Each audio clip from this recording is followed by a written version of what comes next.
आज हम एक्सप्लेन करने वाले हैं आर्या वेब सीरीज का सीजन 3, जिसकी डिमांड आप काफी टाइम से कर रहे थे। इसी बात पर वीडियो को भी लाइक कर दीजिए। हम चलिए कहानी शुरू करते हैं। तो सीजन 3 के एपिसोड 1 की शुरुआत में आर्या फोन पर किसी से बात कर रही होती है। तभी उसे एक गोली लगती है और उसके बच्चे उसे देखने आते हैं। फिर हमें 4 हफ्ते पहले का सीन दिखाते हैं, जहाँ आर्या पूरी डॉन बन चुकी थी और उसके साथ केडिया बैठा था। वहाँ केडिया आर्या को अफीम के खेतों के पेपर देता है और कहता है कि एक जमींदार ने साइन नहीं किया है। जिस पर आर्या पूछती है कि ये कौन बेवकूफ है जो साइन करने से मना कर रहा है, और केडिया उसका नाम गरुड़िया बताता है। फिर वो कहता है कि गरुड़िया बहुत लालची है, बाकी के जमींदार तो हमारी दी हुई अमाउंट पर डील के लिए मान गए, बस यही नखरे कर रहा है। तब आर्या कहती है मैं देखती हूँ उसे। फिर केडिया पूछता है जब ट्रांसपोर्ट का धंधा अच्छा चल रहा है तो अफीम के धंधे में क्यों आना। तब आर्या कहती है कि अपने बच्चों की हिफाजत के लिए मैं कुछ भी कर सकती हूँ, इसलिए मुझे ट्रांसपोर्ट और सप्लाई दोनों में ही आगे जाना है। फिर वो केडिया से सारे जमींदारों को बुलाने के लिए कहती है और खासकर उस गरुड़िया को। इसके बाद हम दौलत को देखते हैं जिसे आर्या ने जेल से बाहर निकलवाया था। तब दौलत पूछता है कि ऐसा क्यों किया, जिस पर आर्या कहती कि आज तेज की पुण्यतिथि है और तुमने मेरी जान बचाई थी, इसलिए मैंने तुम्हें आजाद करा दिया।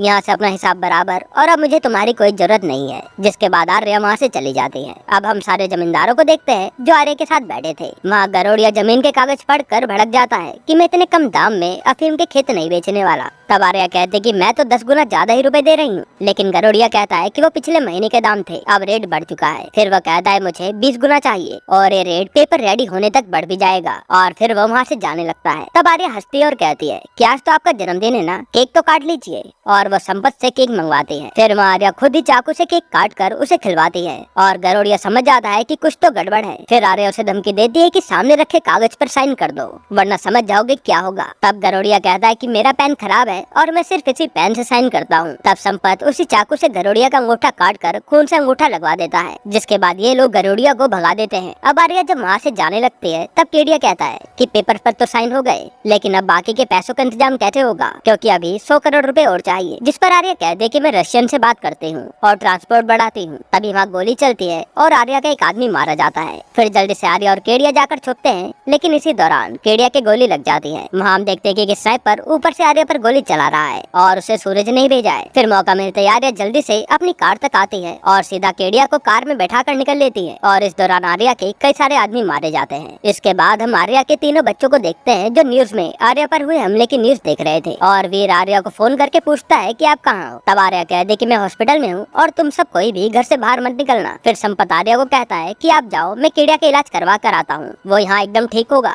पर आर्या जाने से मना कर देती है। तभी आर्या पर सूरज का फोन आता है और वो कहता है कि अभी कहानी खत्म नहीं हुई, तुमने नंदिनी को मारा और अब तुम्हारी बारी है। तब यहाँ इन दोनों की बहस होने लगती है और सूरज कहता है कि इस बार तो बच गई, अगली बार नहीं बचोगी तुम। इसके बाद आर्या संपत से कहकर घर की सिक्योरिटी बढ़वा देती है और संपत अपने खास लड़के ध्रुव को घर की हिफाजत करने के लिए कहता है। तभी हॉस्पिटल में एसीपी खान आ जाता है और आर्या कहती है कि ये ड्रग्स केस नहीं है, इसलिए तुम इससे बाहर ही रहो। तब खान आर्या को ताने मारने लगता है कि क्या पता सूरज ने ये सब नंदिनी का बदला लेने के लिए किया हो। फिर वो नंदिनी के बारे में पूछता है कि वो कहाँ है, पर आर्या कोई जवाब नहीं देती। अब डॉक्टर वहाँ आते हैं और बताते हैं कि केडिया को वो नहीं बचा पाए। ये सुनकर आर्या सहम जाती है और खान बॉडी को पोस्टमार्टम के लिए भिजवा देता है और वो फिर मामले की तहकीकात में लग जाता है। फिर आर्या संपत को कहती है कि ये केडिया मेरे लिए मरा है, अब मुझे वो सूरज चाहिए। इसके बाद हम आर्या को अपने बच्चों के साथ देखते हैं, जहां आर्या अब संग्राम के बेटे जीत को भी अपने साथ ही रखती है। अब अगले दिन आर्या उस रशियन एंटोन से मिलती है और वहाँ एंटोन कहता है कि अब हम तुम्हें अब तक का सबसे बड़ा ट्रांसपोर्टेशन देने वाले हैं, वो भी पूरे 1000 करोड़ का 2 हफ्ते में। ये सुनकर आर्या का साथी कहता है कितना बड़ा कंसाइनमेंट तो आज तक रूप ने किया ही नहीं, ये कैसे होगा। लेकिन आर्या इस डील के लिए मान जाती है और वो एंटोन से कहती है मैं तुम्हें 2% और कमीशन दूंगी, बस मुझे ये आदमी चाहिए। तब वो फोटो देखकर एंटोन सूरज को पहचान जाता है और कहता है कि हम रशियन सब पर नजर रखते हैं। तो आर्या कहते हैं कि इसे ढूंढकर मार दो, और एंटोन भी इसके लिए मान जाता है। अब इसके बाद हम एंटोन को सूरज के साथ देखते हैं और वहाँ सूरज कहता है कि मैं आर्या से 1000 करोड़ का माल चुरा लूंगा जो कि तुम्हारा होगा, बस तुम अपने बॉस से ये छुपा लेना और आर्या को एक दर्दनाक मौत देना। फिर सूरज पूछता है कि अगर तुम्हें 1000 करोड़ का माल चाहिए तो ये बताओ वो माल चुराना कैसे है। तब एंटोन कहता है कि कोई रूप है, वही आर्या का ये काम संभाल संभालती है उसे पकड़ो। फिर हम रूप को देखते हैं जो वीर के साथ होती है और यहाँ इन दोनों का चक्कर चल रहा होता है जो कि आर्या को नहीं पता। फिर वीर रूप को एक पेंडेंट देता है जो कि वीर के फोन से कनेक्टेड होगा और अगर उसे कोई प्रेस करेगा तो लोकेशन वीर को पता चल जाएगी। ये वीर ने उसे इसलिए दिया ताकि अगर रूप किसी मुसीबत में हो तो वीर को पता चल जाए। इसके बाद रूप पर आर्या का मैसेज आता है और वीर वहाँ से चला जाता है। फिर वो बाहर एक आदमी को पैसे देता है उसके रूप के घर आने में मदद करने के लिए। अब रूप और आर्या बात करते हैं तो रूप कहती है इतना सारा माल 2 हफ्ते में पैक करना इम्पॉसिबल है, लेकिन आर्या रूप को कैसे भी ये काम करने के लिए कहती है। फिर वो कहती है कि इस काम के बाद एंटोन सूरज को मरवा देगा और रूप भी काम करने को मान जाती है। फिर हम सूरज को देखते हैं जो प्रताप नाम के आदमी से आर्या को मारने का प्लान बताता है कि उन्हें रूप को पकड़ना है जो कि आर्या के लिए काम करती है। वो अपनी शॉप पर आर्या का सारा माल पैक करवाती है, लेकिन वो ये माल यहाँ से नहीं चुरा सकते क्योंकि यहाँ सिक्योरिटी काफी ज्यादा है। ये माल केडिया की 13वीं वाले दिन एक कंटेनर में लोड होकर यार्ड में जाएगा और यार्ड में आर्या की सिक्योरिटी नहीं जा सकती, तो ये माल वहीं से चुराना होगा। इसी कंटेनर का नंबर पता करने के लिए रूप को उठाना होगा क्योंकि ये नंबर सिर्फ रूप ही जानती है। फिर सूरज कहता है कि एक बार माल निकल जाए उसके बाद ही रूप को उठाना, वरना आर्या को शक हो जाएगा और प्रताप रूप का पीछा करने चला जाता है ताकि अच्छा मौका मिलते ही उसे उठा सके। अब हम रूप को देखते हैं जो हॉस्पिटल में चेकअप कराने के लिए आई होती है और उसे पता चलता है कि प्रेग्नेंट है, जिस पर रूप कहते हैं कि अबॉर्शन के लिए कब आऊं। तब डॉक्टर कहते हैं कि कल आ जाना, लेकिन उससे पहले एक बार सोच लो। फिर हम सूरज को देखते हैं जो नंदिनी की वर्ड सुनकर उसे याद कर रहा था और उसे प्रताप रूप की फोटो भेजता है जहाँ वो उस पर नजर रखे हुए था। इसके बाद यहाँ आरू अपनी परफॉर्मेंस की मीटिंग में जा रही होती है, लेकिन आर्या मना कर देती है कि बाहर खतरा है। तब वीर भी आकर आर्या को समझाता है कि सबको अपनी जिंदगी जीने दो और आरू कहते कि ये परफॉर्मेंस पापा के लिए है, मुझे जाना पड़ेगा। तब आर्या भी कहते कि हाँ परफॉर्मेंस कर लेना, लेकिन मीटिंग ऑनलाइन ही कर लो और ध्रुव तुम्हारी मीटिंग करवा देगा। अब हम ध्रुव को देखते हैं जो यहाँ संपत का आदमी है और वो ऑनलाइन मीटिंग अरेंज कर देता है और यहाँ देखने से ऐसा लगता है कि जैसे ध्रुव और आरू काफी अच्छे दोस्त भी हैं। अब आरू का इंटरव्यू होता है जो कि काफी अच्छा जाता है। फिर इधर प्रताप सूरज को फोन पर बताता है कि आज ही आर्या का माल निकलने वाला है, तो सूरज कहता है कि जल्द से जल्द रूप को लेकर आ जाना। अब आर्या केडिया की 13वीं में आती है और रूप उसे कॉल पर बताती है कि माल रेडी है, जिसके बाद आर्या संपत को ट्रक ले जाने के लिए कहती है और बताती है कि ड्राइवर से कहना आधे आधे घंटे में अपडेट देता रहे। फिर ड्राइवर मुनीलाल ट्रक लेकर जाता है। इधर आर्या के पास माया आती है और वो केडिया के मरने से काफी ज्यादा डरी हुई थी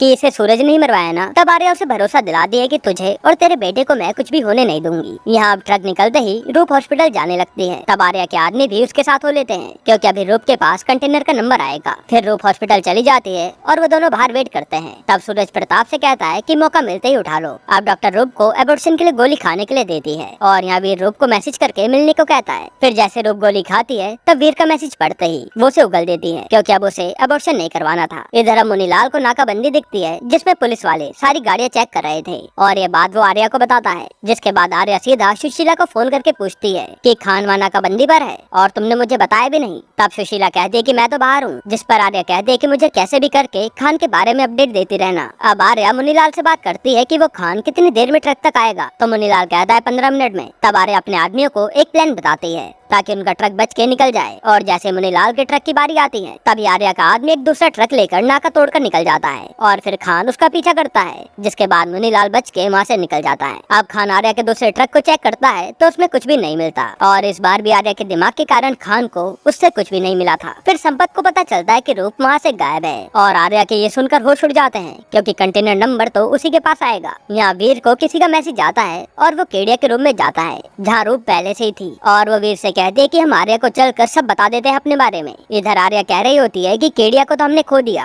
अब रूप को नहीं खो सकते। फिर वो कहते हैं कि उस माल को भी कुछ नहीं होना चाहिए। अब जैसे रूप वीर को बताने वाली होती है कि वो प्रेग्नेंट है तभी प्रताप और उसका साथी आकर रूप को पकड़ लेते हैं और वीर के रोकने पर उसे खूब मारते हैं। फिर केडिया के घर पर ही फायरिंग शुरू हो जाती है और प्रताप रूप को पकड़कर अपने साथ ले जा लेता है। तभी आर्या देखते है कि वीर रूप को बचाने के लिए भाग रहा है और आर्या उसे रोकने जाती है कि तुम क्यों भाग रहे हो, तो वीर बताता है कि मैं उससे प्यार करता हूँ। इसी के साथ पहला एपिसोड खत्म होता है। एपिसोड 2 की शुरुआत में प्रताप रूप को सूरज के पास लाता है। इधर हम आर्या को देखते हैं जो अपने बच्चों के साथ घर आती है और वहाँ ध्रुव गोली से घायल था। फिर मुनीलाल आर्या को फोन करके बताता है कि मैं यार्ड पहुँच चुका हूँ और 1 घंटे में माल अनलोडिंग पे लग जाएगा, जिसके बाद मुझे यहाँ से जाना पड़ेगा। आर्या भी कहते कि जब तक माल कंटेनर में ना जाए तो हमें वहीं रहना है। फिर आर्या संपत से कह दे कि ये काम सूरज का है ताकि वो उस कंटेनर का नंबर निकाल सके। इधर हम सूरज को देखते हैं जो रूप से कंटेनर का नंबर मांगता है कि वो तेरे पास कैसे आता है, पर रूप उसे कुछ भी नहीं बताती। फिर यहाँ आर्या संपत को बताती है कि कंटेनर नंबर जाने के लिए पासवर्ड चाहिए होता है, जो कि रूप के लैपटॉप पर आता है, इसलिए जल्दी से वो लैपटॉप मंगाती है। साथ ही आर्या कहते हैं कि सूरज के आदमी भी वो लैपटॉप लेने जरूर आएंगे, तब हम उनका पीछा करेंगे सूरज तक पहुँचने के लिए। संपत भी कहता है कि मैं उस प्रताप की खबर निकलवाता हूँ ताकि रूप जल्दी से मिल जाए। तब आर्या संपत से रूप और वीर के बारे में पूछती है कि तुम्हें उनके बारे में कुछ क्यों नहीं पता था। तब संपत की हालत खराब हो जाती है और आर्या कहते हैं कि 3 बजे रूप पर कंटेनर का नंबर आएगा, उससे पहले ही हमें सब कुछ करना है। अब आर्या एंटोन से सूरज के बारे में पूछती है, पर एंटोन उसे कुछ भी नहीं बताता। इधर अब सूरज के आदमी ने रूप को मार मार कर बुरा हाल कर दिया था, लेकिन रूप सच नहीं बताती और प्रताप रूप का पैर तोड़ देता है। अब यहाँ आर्या और वीर की बातें होती हैं। आर्या कहती है कि मैं रूप को तो बचा लूंगी, पर इसके बाद तुम दोनों को अलग होना होगा, क्योंकि वो ड्रग्स का बिजनेस का हिस्सा है। फिर आर्या की माँ आती है, लेकिन आर्या उनसे जरा भी बात नहीं करती। अब यहाँ खान पूरे CCTV चेक करवाता है कि आर्या पर गोली किसने चलवाई थी, वो भी कीड़िया के घर में। तो उसे कार में एक लड़की दिखती है जिस पर बंदूक तानी हुई थी, और खान उसके बारे में पूरी इन्फॉर्मेशन निकालने के लिए कहता है, क्योंकि आर्या कुछ बड़ा गेम ही खेल रही है, इसलिए उसके साथ ये कांड हो रहे हैं, जिसको पता लगाने में खान लग जाता है। अब इधर सूरज फिर से रूप को पिटवाने लगता है। तब रूप बता दे कि पेट पर मत मारना, और सूरज समझ जाता है कि वो प्रेग्नेंट है। इसके बाद सूरज नंदिनी और उसके बच्चे की कहानी बताकर रूप को इमोशनल कर देता है और बच्चे के नाम पर सच उगलवा लेता है। जिसके बाद रूप बता दे कि वो ईमेल मेरे लैपटॉप पे आएगा,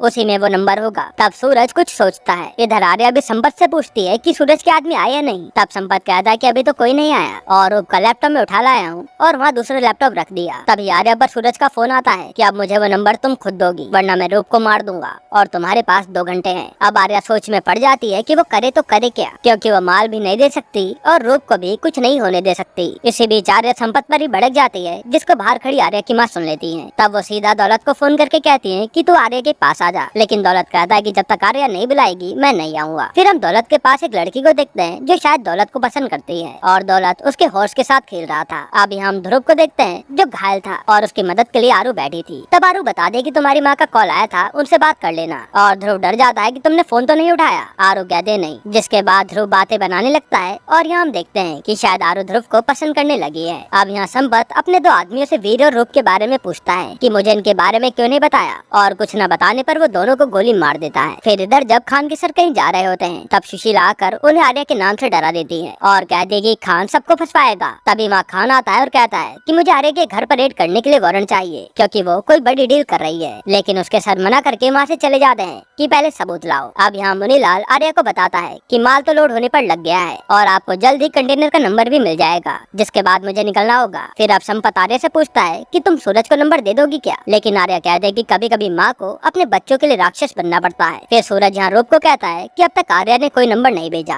और रूप को भड़का देता है। तब रूप कहती है कि मैं कंटेनर का नंबर पता करवा सकती हूँ। जिसके बाद रूप सीधा वीर को कॉल करके कहती है कि मुझे बचाना है तो आर्या के पास मेरा लैपटॉप है, वो ले आओ। लेकिन वीर सवाल करने लगता है तो रूप कहती है कि मैं प्रेग्नेंट हूँ और अपने बच्चे को बचाने के लिए बिना सवाल किए काम कर दो, और वीर मान जाता है। अब वीर सीधा आर्या के पास जाकर उसे सब कुछ बता देता है कि मुझे रूप का लैपटॉप चाहिए, और आर्या उसे मना करती है। तब वीर कहता है कि रूप प्रेग्नेंट है और उसे मुझे किसी भी हाल में बचाना है, जिसको जानकर आर्या के होश उड़ जाते हैं। यह हम रूप को देखते हैं जिसके हाथ सूरज ने खोल दिए थे, और वो अपने पेंडेंट को प्रेस कर देती है, जिससे उसकी लोकेशन वीर के फोन पर आ जाती है, और वो आर्या को ये भी बता देता है। फिर आर्या कहते हैं कि रूप को फोन करके कहो कि लैपटॉप मेरे पास है, और वीर ऐसा ही करता है। अब वीर रूप से पासवर्ड पूछकर ईमेल खोलता है जिसमें कंटेनर नंबर था, और फिर आर्या उस नंबर को वीर को बता देती है, जिसको वीर रूप को दे देता है। हालांकि यहाँ आर्या ने कंटेनर नंबर का एक डिजिट चेंज कर दिया था। अब बात होते ही आर्या सीधा रूप की लोकेशन की ओर ध्रुव के साथ निकल जाती है उसे बचाने, और वो संपत को सही नंबर देकर माल निकालने को कहती है। फिर हम सूरज के आदमी प्रताप को देखते हैं जो यार्ड पर माल चुराने आ गया था, और यहाँ एक आदमी सूरज का ही था। फिर यार्ड पर संपत भी माल की हिफाजत के लिए आ जाता है, और वो देखता है कि सूरज के लोग गलत कंटेनर को उठा ले गए, और वो खुशी खुशी अपना माल देखने जाता है। इधर आर्या भी अब रूप की दी हुई लोकेशन पर पहुंच जाती है, लेकिन वो देखते है कि तो पूरा एरिया ही खाली पड़ा है और वहाँ खून के निशान है। फिर हम सूरज को रूप के साथ देखते हैं जो कहीं और ही था, और वहाँ प्रताप फोन करके कहता है कि ये कंटेनर तो खाली है, जिससे सूरज के होश उड़ जाते हैं। अब जैसे ही आर्या का कंटेनर यार्ड का गेट पास करने वाला होता है, जिसके बाद उसे कोई रोक नहीं सकता, तभी वहाँ पर खान पूरी फोर्स के साथ आकर उसे घेर लेता है, और वो सारे माल को सीज कर लेता है, जिसके बारे में जानकर आर्या की हालत खराब हो जाती है। इधर अब सूरज रूप को एक इंजेक्शन लगाता है, ये कह करके तुम माँ बनने वाली हो तो इससे तुम्हारा दर्द कम हो जाएगा, और रूप भी उसकी बातों में आकर वो इंजेक्शन लगवा लेती है। अब सूरज रूप को उसका फोन देकर वीर से बात करने के लिए कहता है कि वो तुम्हें लेने आ जाएगा, और जैसे रूप वीर से बात करती है वो बेहोश होकर गिर जाती है, यानी कि सूरज ने झूठ बोलकर रूप को जान से मार दिया। फिर सूरज को देखकर समझ आता है कि वो आर्या से बदला लेने के लिए किस हद तक जा सकता है। इधर आर्या को भी बस रूप का वो पेंडेंट मिलता है। जिसके बाद एपिसोड 2 यहीं पर खत्म होता है। एपिसोड 3 की शुरुआत में सूरज अपने आदमी से कहकर रूप की बॉडी को ठिकाने लगवा देता है। फिर यहाँ संपत से आर्या कहते कि शायद अपने बीच कोई खान का खबरी है, क्योंकि कंटेनर नंबर सिर्फ तुम्हें और मुझे पता था, तो एक खान को कैसे पता चला। तब संपत कहता है कि उसे मैं जान से मार दूंगा। और फिर आर्या सूरज का पता लगाने के लिए भी कहती है, क्योंकि वो समझ चुकी थी कि कोई यार्ड में ही सूरज से मिला है, जिसके जरिए ये लोग सूरज तक पहुंच सकते हैं। अब इसके बाद एंटोन न्यूज पर देखता है कि खान ने सारा माल पकड़ लिया है, और फिर वो सूरज से बात करता है कि मैंने तुम्हारे लिए रशियन से गद्दारी की है, लेकिन माल मुझे मिला ही नहीं। तब सूरज और एंटोन के बीच बहस हो जाती है, और सूरज कहता है कि अब दोबारा फोन करा तो मैं तेरे बॉस को सब बता दूंगा। जिसके बाद वो फोन काट देता है। अब सूरज अपने आदमियों से कहता है कि रशियन अपने माल के लिए जरूर आएंगे जो खान ने पकड़ लिया, हमें कुछ दिन छुप कर रहना होगा। और वो यार्ड वाले मिश्रा को भी छुपने को कहता है, कहीं वो सूरज के चक्कर में मारा न जाए। फिर हम यहाँ देखते हैं कि संपत ने मिश्रा को पहले ही पकड़ लिया है, और वो उससे सूरज का पता पूछता है, लेकिन मिश्रा को सूरज के बारे में कुछ भी पता नहीं था,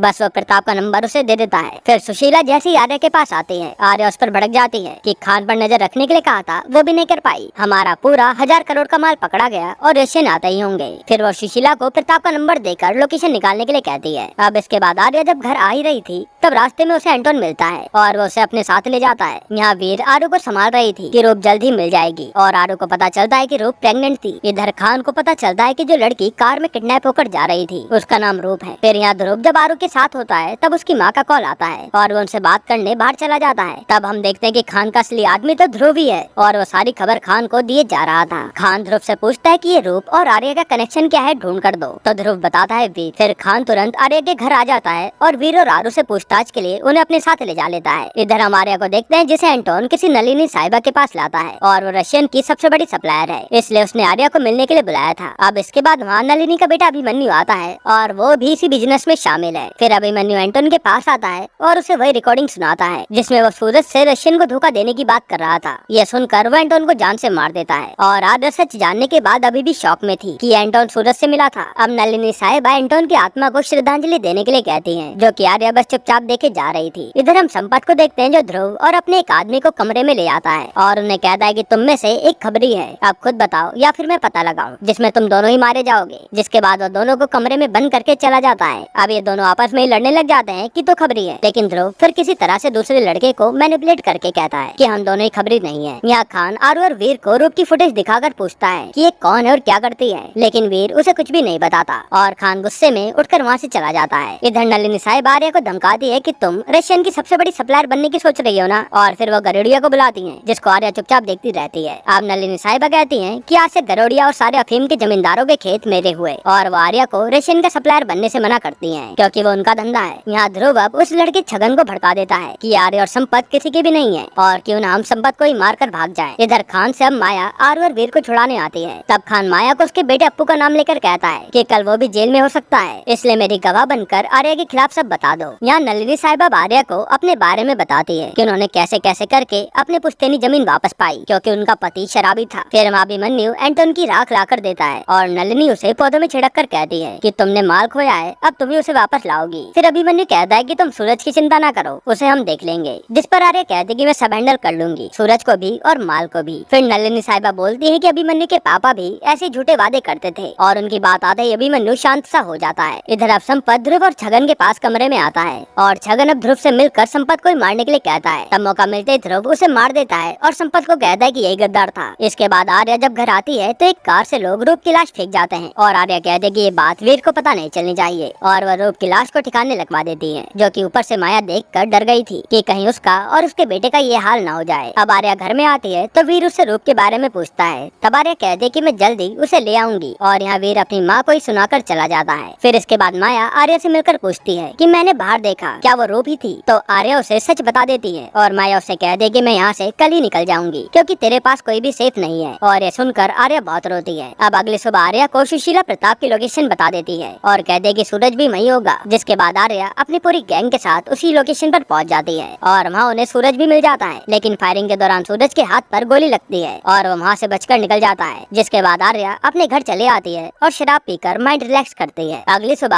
हम आदि को देखते हैं, जिसे कुछ लड़के बुली करते हैं, और अप्पू आदि को अंदर ले जाता है। फिर यहाँ आर्या माया को कॉल करती है, पर माया अपनी गैलरी पर थी और वो फोन नहीं उठाती। इधर अब जब क्लास में टेस्ट चल रहा था, तब एक लड़का आदि से आंसर पूछता है, पर आदि कुछ भी नहीं बताता। जिसके बाद वो लड़का आदि को मारने लगता है, हैं कि आंसर क्यों नहीं बताया, और वो आदि को उसके पापा के बारे में भी बोलता है। तब आदि गुस्से में उसी लड़के को मार देता है। फिर यहाँ आर्या अपने आदमी से माया का ख्याल रखने के लिए कहती है, और तभी उस पर आदि के स्कूल से फोन आता है और उसे जल्दी स्कूल जाना पड़ता है। अब हम सूरज को देखते हैं जो माया की गैलरी में ही पेंटिंग खरीदने आया था, और वो उसे अपना नाम मिस्टर सिंघानिया बताता है। यहीं पर एपिसोड 3 खत्म होता है। एपिसोड 4 की शुरुआत में माया सूरज को, जो इस समय मिस्टर सिंघानिया बनकर बैठा था, उसे पेंटिंग दिखाती है और वो उन पेंटिंग्स को खरीद लेता है। इधर स्कूल में आर्या बैठी थी जब उस लड़के के पेरेंट्स आकर आर्या से ही लड़ने लगते हैं और आदि पर केस करने के लिए कहते हैं। तब आर्या आदि से सॉरी बुलवाती है, पर आदि कहता है कि गलती इस लड़के की है और वो सारी बात बता देता है। तब उस लड़के का बाप आदि को उटपटांग कहने लगता है और आर्या गुस्से में उसी को धमका देती है कि मैं वही हूँ जो न्यूज में दिखाते हैं, इसलिए मुझसे बचकर रहना। तब वो आदमी पूरा सहम जाता है और आर्या आदि के साथ चली जाती है। इधर सूरज माया को अपने घर चलने के लिए कहता है कि मेरी वाइफ तो अब इस दुनिया में नहीं है और मुझे पेंटिंग अच्छी जगह फिक्स करवानी है, तो क्या आप मेरी हेल्प कर दोगी? तब माया भी सोचती है और पेंटिंग बेचने के चक्कर में सूरज के साथ चल देती है। फिर यहाँ आर्या आदि के साथ घर आती है और वो चाइल्ड वेलफेयर वगैरह के बारे में पता करने लगती है कि कहीं वो आदमी सच में आदि पर केस ना कर दे। फिर आरू आर्या के पास आती है और बताती है कि उसने अपनी पोएट्री से पैसे कमाए हैं और अब उसे एक परफॉर्मेंस देनी है। तब आर्या पूछती है लेकिन ये परफॉर्मेंस करवा कौन रहा है, जिस पर आरू कहती है कि कोई नलिनी साहिबा है, और ये सुनकर आर्या के होश उड़ जाते हैं। फिर आर्या नलिनी से बात करती है तो वो कहती है कि रशिया से हमारे मेहमान आ रहे हैं, इसलिए अपनी बेटी को अच्छी तैयारी करने के लिए कहना। और वो बताते हैं कि एंटोन की जगह अब मिखेल नाम का आदमी आ रहा है और वो सबसे ज्यादा डेंजरस है, इसलिए तुम भी थोड़ा जल्दी काम करो और एक हफ्ते में माल ले आओ। अब यहाँ माया और सूरज को देखते हैं जो सूरज के घर आए थे,